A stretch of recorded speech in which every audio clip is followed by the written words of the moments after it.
Yeah, thanks a lot for showing up. Sorry, I have a slight cold, so I'm highly doped, but yeah, please bear with me. I totally want to give this talk, and I'm really happy that so many of you are coming for such a boring topic. Documentation is boring, right? No? Okay. Okay. You're already one step ahead of me. So, quick survey. How many of you are involved in open source projects? Okay. How many of you are involved in open source projects that don't have any documentation? How many of you are trying to change that?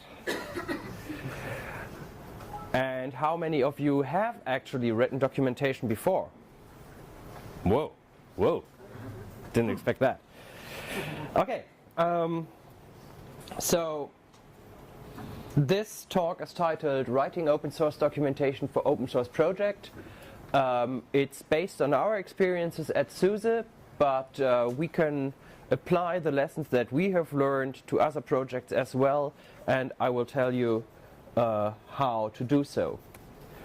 First, something about me. My name is Christoph Wickert, as you have already heard. I'm a Linux user since 1999. In 2005 I became a contributor to various projects such as the Fedora project, where I've been very active. If people know me, they probably know me from Fedora. Also I've been involved with XFCE and LXDE and the One Laptop Per Child initiative. In 2010 I was hired by Colab Systems, the nice guys downstairs with the Colab Groupware server. And yeah, early last year I joined SUSE as a technical documentation writer.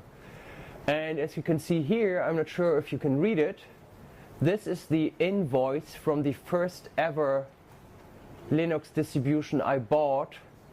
SUSE Linux 6.1 student version for 79 Deutschmarks in 1999. One of the reasons why I purchased SUSE was, well, everybody was using it at the time. If people were using Linux, they were using, or in Germany in particular, they were using SUSE.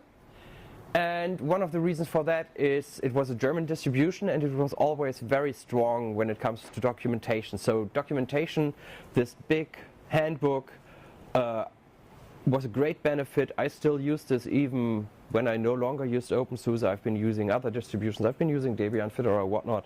But still, documentation was the key. So that's me. Who are we? That's the OpenSUSE documentation team at the Write the Docs conference in Prague in fall last year, I think. There you can see me down there. Here in the back you can see our team lead, Markus Feiner. Probably some of him know him from Linux Magazine. And yeah, that's not even all of us. There's more, because we have been growing rapidly. SUSE has been growing, the documentation team has been growing, and also the number of products that we are to document is also steadily increasing. So who are we? So the next question obviously is, what do we want? And we want to document all the things. So much for the laughter. That's the only picture. I suck at slides, so the rest of this presentation will be boring. Yeah, what do you mean with document all these things? Here's, yeah, you probably cannot read it. I can't read it either. It's too small. Here you have an overview of the SUSE documentation website. As you can see, it's quite a lot. If you go, that's only by products. If you go further down into one of the products, you see different kinds of guides, like get it started or quick install guides, deployment guides, user guides, administrator guides, then certain topic-oriented guides like tuning guides, virtualization guides, and of course with every new release we have release notes. All of that sums up to, I think at the moment it's 14,000 pages, if I'm not mistaken, with SUSE Linux Enterprise 12. So that's quite a lot of documentation. And the question becomes, how do we handle that? How do we write it and how do we handle it? So we are talking about the tool chain. SUSE has basically written a tool chain of its own because we figured at the time we started, I mean that predates me joining SUSE, but at the time they started they couldn't find any decent tools. If you go to, if some of you are in documentation and they go to special documentation conferences, not like Write the Docs, which is focusing on free software, but to like TECOM, the German Foundation for Technical Documentation, you will see all of that is proprietary. And of course SUSE didn't want to go that way, so we did everything on our own and we wrote a fully open source tool chain. We start off with DocBook XML. For us, it's the language of our choice. I know there are others. I know that actually we are like the dinosaur. Everybody has moved on to something more modern, like just markup or yeah. There's plenty of stuff, but at Write the Docs, I figured that we are one of the few to use DocBook. But on the other hand, I very much like the semantics. Well, there's a lot of advantages, too much to explain it now. I could go on, but we really figured it was the only language that catered all our use cases. Whatever other language came up, there was always some feature missing. As it's DocBook, as it's XML, it's, as people say, write-only language. You can write it, but you cannot read it, right? The upside is many people are familiar with HTML or XML in general, and many of them you can learn it pretty quickly if you just do a short, if you want to submit a short patch or something like that. You can, if you see para, okay, that probably means paragraph. I should put my text inside a paragraph, and you're done. So that's pretty trivial. And you can see all about DocBook at docbook.org. Next, when you have the language, you need an editor. You probably know this from classical programmer paintings on Tumblr. That is the everlasting battle of Emacs versus Vim. So yes, you can use any editor you want. I'm favoring Vim. Most of the others in the team are using Emacs. There are proprietary editors. There are you can use gedit, jedit, whatever, Atomic. Atom. Yeah, Atom. So many of them. Once you've created your code or your DocBook files in the editor, you need to somehow publish it. And this is where our toolchain kicks in. We wrote a tool that is called DAPS, the DocBook Authoring and Publishing Suite. This is on GitHub. It's open source. You can use it. So some people say, well, what is DAPS? It's basically a wrapper around Make. And I hear some of you complaining, oh, are you really talking about GNU Make? I hate GNU Make. No, actually GNU Make is it's the dependency-based build tool, and that's exactly what you need if you want to generate output files. When people say they don't like Make, it turns out most of the time they are talking about AutoMake, so they are in fact referring to the auto tools, which I don't like either. But anyway, GNU Make is the tool of our choice. It's running in the background, and you have one front end which you can use to do all kinds of commands. The simplest thing is DAPS validate. You want to know if your output is valid.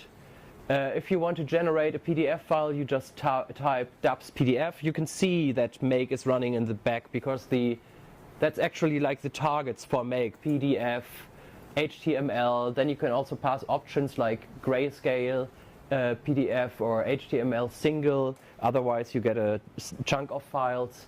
We have lots of formats. You can generate man pages, plain text files. Plain text files are not that easy. We are using V3M, the browser. When it comes to tables, you want to have a clear output. So that's why we first render it into HTML, then use the browser to display it and save it to a text file. You can do EPUB with Calibre, and from that you can also generate Mobi files for your Kindle, and you can generate the web help. That's a special format of HTML. It comes with a table of contents at the side and with a search bar that is using some JavaScript. So if you are using for something standalone for your product and you only want this one single help piece on the internet, you probably go for web help. But you can not only generate output formats, you can also do lots of interesting stuff with it. Okay, here I need to explain something. There's a call, the -d parameter refers to the configuration file. Every document has a configuration file where you specify the document root, the starting point. Every XML element has an XML ID, so you say from here on I start. So you give it the configuration file, and then you can say list files. I'm looking for I have a ton of files in my repository, and I'm looking for the file that contains the root ID art for article dubs quick, and I can get that without, I could get that with grep probably, but that would also list a lot of false positives, so we have a command for that. Or you can say generate me a list of all images with the modification date, and also show these images in a viewer. So it's quite a comprehensive tool. Then we have some SUSE-specific commands. Dubs log drop. So the translation we do, it's written in English, even though most of our team is German, which sometimes you can really see it was written by Germans, because Germans have a special way of writing or speaking English, especially when it comes to the words like have to, must, need. They are used differently in German, and yeah. So we write in English, and it's then translated by a translation agency, by an external translation agency that's focused on technical documentation. In order to have them translate our software, we give them basically a big tarball in a clearly defined format with all the images and so on. So that's generated with log drop, and after the translated documents come back, we can do unpack log drop, or we can just do the online target, dubs online, to generate online doc, to generate the online documentation that you see on the SUSE website. So that's actually a quite powerful tool. We are still improving it, and we are meanwhile not the only ones that are using it. A while back we received our first patch by somebody from Zalando. You probably know them, so they are obviously using it too. Next in the tool chain we have the style sheets. You have the XML and you need a style sheet to generate the different output formats. For example, we have standalone books, or bigger, like the manuals, the guides. We have single articles, which are just a few pages. We have just the HTML, and we have different. It's the difference if you have a PDF or if you have a website. For example, in the PDF file, you want URLs in links to be written out, because on paper you cannot click. You need to have them written out. So this is done with the XSLT style sheets. Yeah, the next we have a style guide that reminds us how to phrase. It's not only about phrasing, it's how to spell certain terms, recurring terms, what tone to use, how do you address the reader, what's the target audience, and all of that. So you want to have a consistent voice throughout all your document. You want to have consistent namings, consistent use of terms, and all that, and also the structure and markup needs to be consistently. All that's in our style guide. We then have a style checker, which is a tool that you can manually run on an XML file. It will output an HTML file, which you can then view in the browser, And if you view it in the browser, you get this nice, these are actually little plus signs where you can just fold the paragraphs, and then you get a list of well, notes and warnings of things you should probably fix. So much for the style checker. We have yet more tools. All of them are on GitHub in the OpenSUSE organization. Dubs.mp4 is something that we just finished recently, or it's not finished, but we brought it into production this week. It's continuous integration with Docker.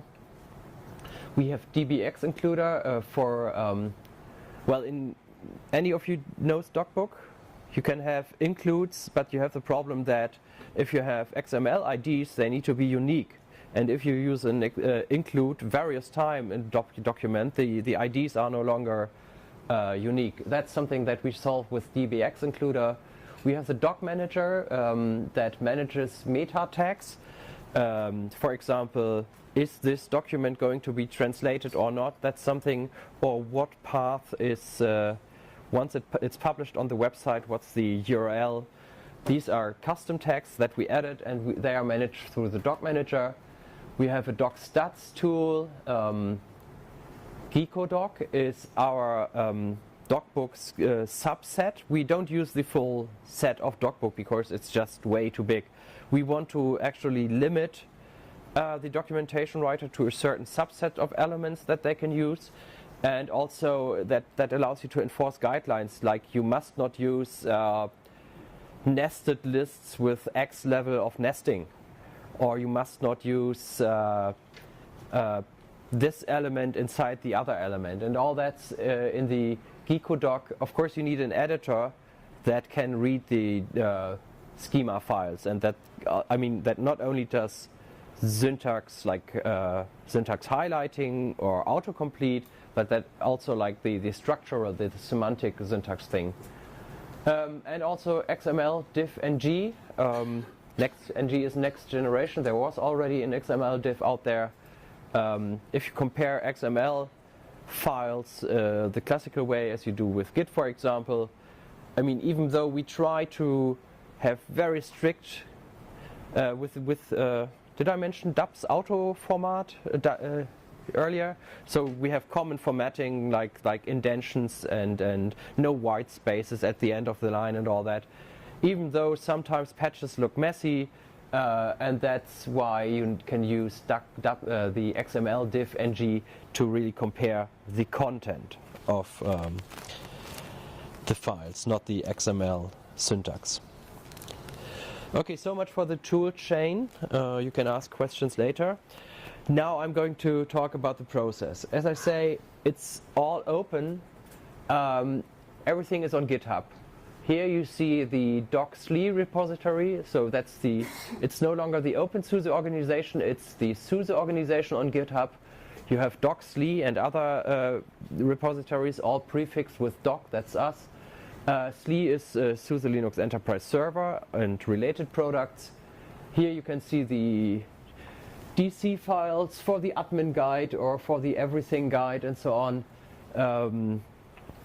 Yeah, it's on GitHub. You can submit pull requests. You can take it as you need it. And from the SLI documentation, we also built the OpenSUSE documentation. It's basically the same thing, except that phrases like SUSE Linux Enterprise are replaced with. Oh, the time is actually getting longer. Sorry, I had the wrong slide for you. Oh, I was hurrying up, and now I have 30 minutes left. Okay, I slow down a bit. Thanks. Yeah, it's on GitHub. You can use it. You can fork it. You can do whatever you want with it. You can even, some people even, we were surprised a while ago when we saw our documentation on Amazon. Somebody is obviously generating books from it, printing it, and selling it. We have no idea who it is. We have nothing to do with it, but it's our documentation. It's really ours. We verified it. So you can do that. It's open. It's all GFDL licensed. Use it as you like. So when we are talking about Git, I need to explain the branching model a bit. Maybe some of you have read this article, The Successful Git Branching Model by Vincent Driesen. The schema, the diagram is not necessarily the most, it looks a bit messy, but it's because it's so small. So basically we are using the develop branch for development. The master branch is the blue one over here. It's only used for releases. There you have the tags for every release. And then we have different branches for features, bug fixes, and maintenance. And they all follow a consistent naming, like feature / fate 1, 2, 3, 4. Fate is the feature and enhancement tracker that SUSE is using. It's also open source. You can find it as OpenFate. It's also used in OpenSUSE for suggesting new features and discussing feature implementation. Or bug fix, BSC is bugzilla.suse.com. And then the bug number. So we are trying to have a very consistent branch naming. People work on their own branches, and when they are done with it, they submit a merge request through GitHub, and we recently started using the new review feature from GitHub. Maybe I can show it later if people don't know it yet. That's actually something very nice. Yeah, and we are using this tool called Git Flow. There's a typo. It's not F, but it's V. Git Flow AVH. That's a fork from the original Git Flow tool. So Git Flow is an extension. If you have a Git repository, you type Git Flow in it once. It adds some values to the configuration file that you can, for example, the naming of these branches, the prefix, feature, bug fix, maintenance. It's a helper to implement this branching model, and you can modify the configuration as you like, but it makes sure that you have consistent naming. When you want to open a new feature or you start working on something, you type git flow feature BSC 1, 2, 3, 4 start. When you're done, you would use git flow feature finish, but we no longer use this, but use GitHub's reviews, merges instead. Yeah, at GitHub things get reviewed, and then we try to squash all the commits into one, so that and then have a meaningful commit message that you can later cherry pick the whole feature or the whole bug fix without having to cherry pick 20 individual fixes, but one commit only. Yeah, so much for the branching model. Now the bigger picture. So we have three main sources for input, either through Fate, which I already mentioned, through Bugzilla. Partners or employees file bugs because they found a bug in the documentation, or through a system that is called doc comments. I'll get to that later. After that we do evaluation and planning. To be honest, that's why I don't write it out there. We are using Trello for the organization. A lot of you are probably using it. Personally, I don't like it. I don't like it because it's not open source, obviously. I'm trying to push people to use Fabricator instead or something else. But yeah, there's plenty of tools. I mean, you can use, when it comes to tracking, there's so many open source tools out there. But nowadays, I mean, I'm old school. I use Bugzilla or something like that, or in Fedora we use Bugzilla a lot. But nowadays people want to have these workboards and they want to have nice drag and drop in the browser and whatnot. So we use Trello. That's important when it comes to planning. We assign resources. We have this team of like 13, and we have these tasks to do, and we have an estimation of how much every task is. So you pick your Trello cards. This is what I'm working on. Yeah, that's really. So the resource planning is actually something I forgot here. We have Gantt charts as well, but I don't do them, and I don't know what the software is called for doing it. Yeah, after the planning comes the research. Usually when there's something new, you need to research it first. You cannot just start documenting it straight away. I mean, if I knew everything, I wouldn't be, well, there's nobody who knows everything. Actually, we do have some documentation writers who know more about certain things. They are focused on storage, for example, and they have so much, they have accumulated so much knowledge over the time. But usually when there's something new, you first sit down with the developer for like 2 hours and he explains this new feature.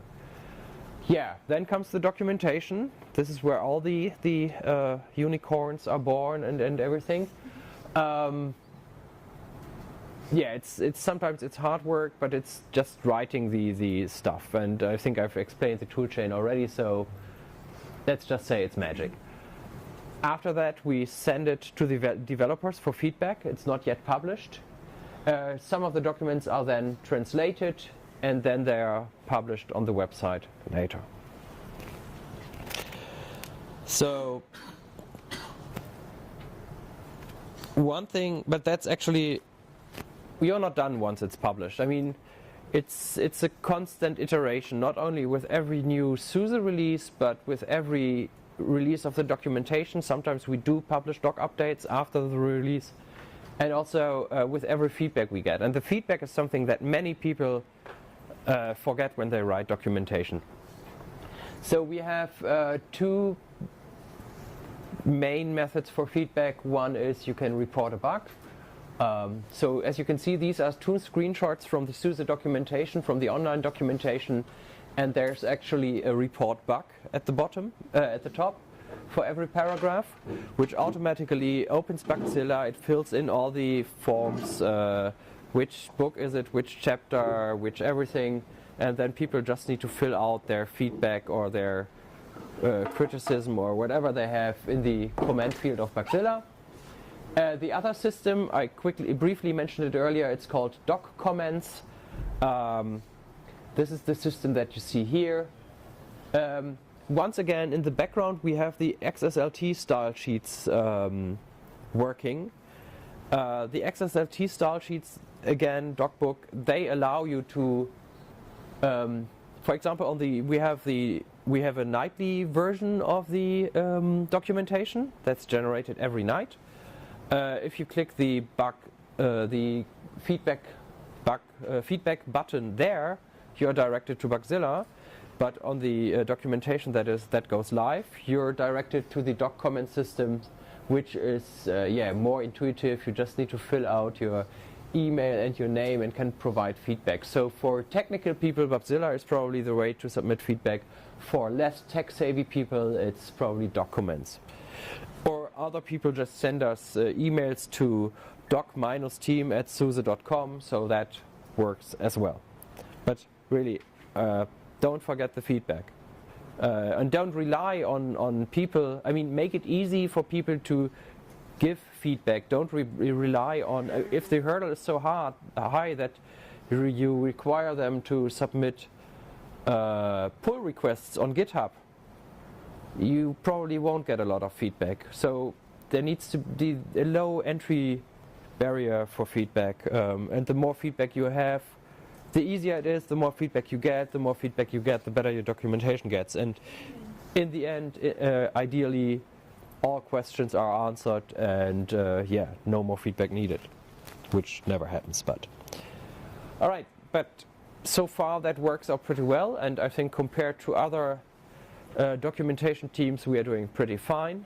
We have seen that at the Write the Doc conference last year, where people were telling us what they are planning to do, and we figured like, oh, we are already doing that, we are already doing this, so on. But of course we do have some problems as well. Well, continuous integration, that problem was just solved last week. But the biggest problem that I see is we are still doing the traditional waterfall thing. We have tried to become more agile, or more continuous, but that doesn't necessarily work. There's always a very short time frame between when a feature becomes ready for testing and for documenting, and between the release. So after the beta, from beta to release of SUSE or OpenSUSE product, we are very, very, very busy and don't have time for anything else. Sometimes we even have to veto features. We can do that if there's no documentation and a feature is useless. It probably gets delayed, or we need to provide a documentation update later. So again, the workload throughout the year is not constant, and yeah, that's definitely something that we need to address. But it's always a question of, I mean, of course you can do the whole agile thing and document every single feature and every line of code that the developer does, but then I'll get to that just a moment. But then, yeah, well, you're in this never-ending loop. You document something. If you have a Scrum cycle, a sprint, and after 2 weeks you figure out, oh, our developers went into the wrong direction, and let's do it from scratch. You have documented something, well, that isn't there, or you have documented it for, yeah, no, it doesn't work out, so you start all over again. For example, screenshots are a typical example. Right before the release, we have to go through all the screenshots in the documentation again to make sure they are up to date, even if only a tiny thing in the interface has changed. You definitely want the latest screenshot. Oh, the checkbox, or developers keep renaming options or something like that, and you're referring to this option not only in the screenshot but in the text. So this can become very cumbersome, and if you do this last minute, yeah. Also, we are decoupled from development. That's both a bug, or can we just address your question later after the You already addressed it. Okay, I already addressed it, thank you. We are decoupled from development. That's both a feature and a bug. Well, people think a developer is the best person to write documentation, but he actually isn't. I mean, he knows the inner workings of his application, but he doesn't know the user's expectations. For him, everything is so obvious. Why would people even ask questions, right? So you always need, or in a perfect world, if your organization is big enough, you do have a dedicated documentation team, or in your community you have some volunteers who do the documentation, and ideally they are not the same ones that are also working on the code. We inside SUSE can bridge this gap by sitting down with the developers, but on the other hand, sometimes it's, I mean, sitting down is always very nice, but sometimes it's also emails back and forth 20 times. That is cumbersome as well. So the coordination effort is very big. And the last problem that I see is, so the first two problems can probably be addressed with a more continuous and agile approach. We do have, for example, the cloud guys in SUSE are working with the agile approach. They have a dedicated documentation writer in their team who works with the developers every day, who follows their sprints. So we will probably switch to a model like that, but on the other hand, you still need, we have this big monolithic, as I call it, documentation, like the reference guide or something. That's not something that you write on the drive-by while you're developing. That's a huge effort, and that's where you need the team of documentation writers. So we will try something in between an agile and a waterfall approach. Let's see where we end up with this. And to address this monolithic issue, the issue of this big monolithic thing, we will probably switch to more topic-oriented documentation. Topic-oriented is the new buzzword when it comes to documentation. That's like you have a single task, you have a user story, you want to go from A to B, want to achieve this or that. Yeah, that should lower or should solve some of the problems. But on the other hand, the traditional documentation, the admin guide or the reference guide is not going away anytime soon, because customers want it. They want to have one point of contact where they have like all the options of this program or so.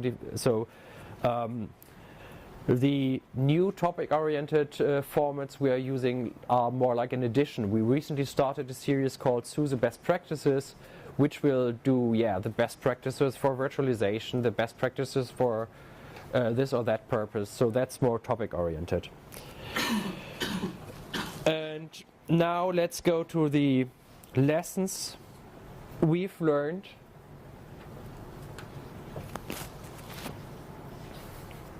Docs or it didn't happen. I mean, you all know pigs or it didn't happen. For us, it's docs or it didn't happen. If there's no documentation for your app, even if it's just a tiny app. I had an app on my mobile. I had a problem with it. It turned out to be a bug. There was a button missing on a certain screen, but how was I supposed to know? There was no documentation. There was no reference design. Should there be a button or not? So you totally need documentation. Even if some Mac guys tell you that programs should be so intuitive that they don't require documentation, you will need documentation, period. And don't consider your work done unless you're done with the documentation. A feature is not implemented if there's no documentation for it. Really, that's things that also product managers need to understand. Of course, they want everything, and they want everything now, or they want everything last week. But if there's no QA and if there's no documentation, then it's not done, period. Yeah, as I already mentioned, developers should not write docs. We are doing it for a good reason. Don't write about the stuff you know by heart. Done? Sorry, no. Somebody's taking photos of these slides. You need feedback channels. Without feedback, it's all useless. You are running in circles. You have no idea what the user's expectations actually are. You can do the long reference guide. Maybe it doesn't help. Maybe your users expect something completely different. So if you don't have feedback channels, then it's not really worth the effort. So think about the feedback before you start writing and try to make the feedback as easy as possible. You need tools. Don't try to spend too much time on tooling. I mean, we didn't write all these tools because we felt, we need to write yet another tool. When we started out they were just not there. Meanwhile, there are other tools. For example, Fedora has had Publican, which is something similar to DAPS, but is meanwhile orphaned. I think it's no longer used. Fedora recently switched away from DocBook. There's, for example, Pandoc. That's something similar to what we do with DAPS. That can translate between different documentation format and output PDF or HTML and so on. So there are already plenty of tools out there. If you have any question about a tool or so, you can ask me. But make sure you have the right tools for the job to get the job done. Don't spend too much time on tooling, but on the other hand, don't try to You have to spend some time on the tooling, otherwise the writing becomes too cumbersome. But on the other hand, don't reinvent the wheel by writing yet another, this is solving all our documentation problems. There are some proprietary solutions out there which are really awesome, but totally useless. Well, for our use case, useless. Dita or something like this. I mean, there's company making big money with it, but it doesn't cater our use case. And when we had sales agents who were trying to convince us, and we tell them we've written our own and we publish it for free. They were like, what? Okay, start small. Don't start with a reference guide. I mean, that's basically at the very top of the documentation. You start small. Start with a certain use case. Try. I mean, at the very beginning, you probably don't have a community of documentation writers, or your company doesn't have anyone employed for writing documentation. So at the beginning, at least at the beginning, it will probably be the developer try to see something from the user's perspective and try to think of the typical user tasks that the user is trying to achieve, and this particular topic, write it down, like how do I connect to the mail server or something like that. But don't do the I'm covering all menu options of my program and all command line options or something like that. That's at the very, very end of the documentation. If you're done with everything else, you can do this. And last but not least, documentation should be open. If you're doing open source, your documentation should be open. And by open, I not only mean have your sources somewhere on GitHub. I mean, we do have our sources on GitHub. You can do that whatever you want, as I told you before. But also try to have an open process that allows the community and allows other people to give feedback, to participate. Yeah. Personally, we found it's difficult to encourage the community to start working on documentation. Documentation is something that many people take for granted, and you only use it when you have a problem. As long as everything is fine, you don't need it. So that's why probably not a lot of people want to work on it, but within the community you can do something. I mean, start with something small like a wiki. Yeah, be open, and that's the message I wanted to bring to all of you. If there are any questions, we have like 8 minutes left or something. Yeah. Okay. First question. How do you manage the localization of your documentation? Do you use some tools or? So the question was, how do we manage the localization of our documentation?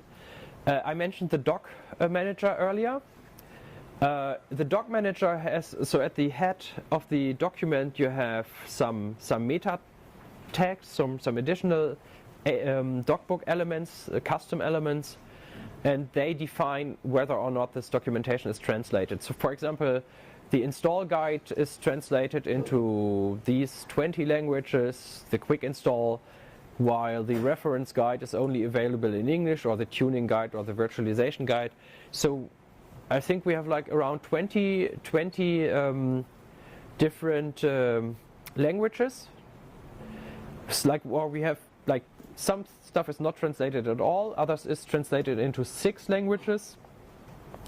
And when you do the full languages, that's around 20, and that's all defined by these meta tags within the doc manager. We then give it to the translation agency, and from there they go on to do the actual translations. How they manage it? Because for me, on the documentation I work, it's the translation, the worst part. It's the worst to maintain, to create the. To be honest, so the question was, how do they do the actual management? To be honest, I don't know, because I don't do the translation myself. That's something that we have outsourced. You can do this. For example, this is what we did at Colab, at the Colab Groupware server, with tools like Transifex, this online translation tool. This is also good because it gives people small chunks. I mean, it's broken down to strings or to paragraphs, and people can start working on it. So that's something that I would suggest, but yeah, I can imagine that if you say I have this file in English and now I'm doing it in German or something, that is difficult. But sorry, I cannot really give you the answer. I don't know what the translator's workflow is. I don't think they start from scratch, but they will probably really take our files and overwrite the text. But that's just a wild guess. And if you're looking for something for a community, I would recommend tools like Transifex. So you say you don't like Trello because it's closed source, but you're publishing all of your work on GitHub. What do you think of the current state of tools available on services like GitHub? And would you be tempted to try and share some of your learning? So the question was, if I may make it short, why we are using GitHub if it's closed source. Well, on GitHub you have the large user base. Personally, I would like to use GitLab or something. Yeah. Well, so that's not actually my question. My question is, what do you think of the state of tools for documentation on services like GitHub and GitLab? And would you be willing to share some of your experience to improve those tools? I don't think that integration of documentation, I mean, they are focusing on code, not on documentation. For example, they can, if you're using markup, that works. Markup can be displayed directly inline in GitHub. Of course, it's, well, the output depends on the browser or so, but you get an idea. If you look at an XML file in GitHub, it's just XML. I would love GitHub to have an XML preview, but that's obviously not trivial, because then it needs to know the style sheets and whatnot. So, yeah, but really they don't care about documentation much. They care about code, but the answer to this is treat documentation like you treat code. Apply continuous integration, apply release engineering tactics that you would use for code as well. But certainly the tools could be, or the services could be improved. You had a question as well? Yeah, I have a question. How do you guarantee at any moment in time that the documentation is reflecting the current state of SUSE? We cannot. So the question was, how do we guarantee that the documentation is up to date? And I'm sorry, I hate to admit it, we can't. Of course, we go through it, like when it comes to, say, the screenshots. That's a pretty trivial thing. You go over the documentation and make sure the screenshots are still up to date. But we don't really rework every guide for every release. We implement the new features, we implement changes, but of course there sometimes is outdated information still in there. That's where we rely on feedback, where we rely on users to file bugs. Well, in a perfect world you would have quality assurance not only for code but also for documentation. That somebody really goes through it and makes sure it's still up to date. But that's something that you cannot really do because of the effort. Two quick questions. What is the longest time you have seen documentation to be in sync with the code? And the second one, what about technical writers? The second one is a very broad question, but... Yes, let's specify. Why not employ technical writers to be a kind of QA for the documentation?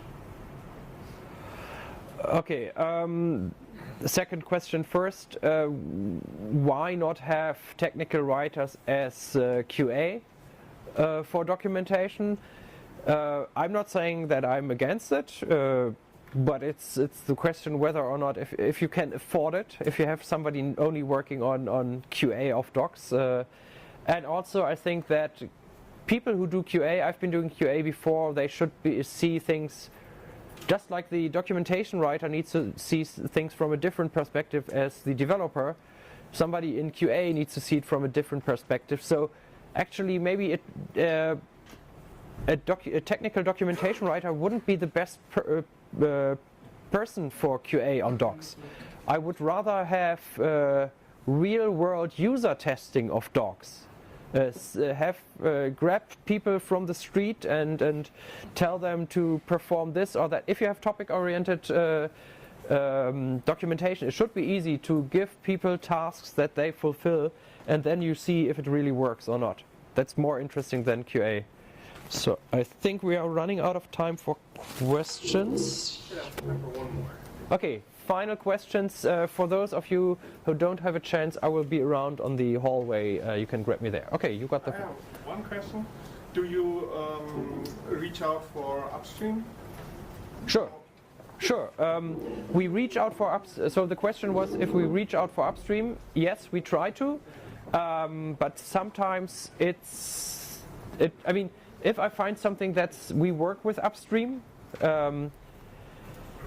but sometimes getting stuff back into upstream is very difficult. Like I recently had something that I needed to document, which was some weird behavior of the Linux kernel when it comes to APIC routing, and so the only documentation out there was five lines of text in a plain text file in the kernel source tree, and some comments in the kernel code itself.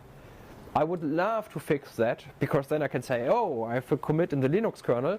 But as you can imagine, the process of getting something accepted is quite cumbersome, and at this point in time I'm not doing it. No. But we usually try to upstream everything, all of our work. And SUSE is actually contributing upstream, like we are doing the OpenStack documentation for upstream OpenStack. Yeah. All right, I think that's all. Thanks very much for your...